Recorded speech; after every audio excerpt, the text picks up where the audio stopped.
ইসলামী নিঃশ্বাস গ্রহণ করার সুযোগ করে দিয়েছেন। এরপর আজ বাঞ্ছারামপুরের এই তৃণমূল অঞ্চলে সরকারি কলেজ মাঠে আয়োজিত এই গণসমাবেশ আয়োজনের জন্য বাঙালি খেলাফত মজলিসের ইসলামীয় শাখাকে আমি ধন্যবাদ জানাচ্ছি। এলাকাবাসীর প্রতি আমি আমার কৃতজ্ঞতা প্রকাশ করছি। একটি থানা ভ্রমণে বাংলাদেশ খেলাফত মজলিসের আহ্বানে আপনারা যে অভূতপূর্ব সাড়া দিয়েছেন, এর থেকে প্রতীয়মান হয় বাংলার মানুষ এখন ইসলামকে রাষ্ট্র ব্যবস্থায় দেখতে চায়।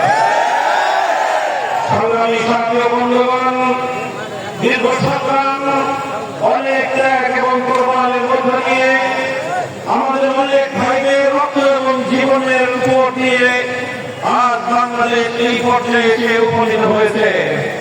তাই আজ আমরা এই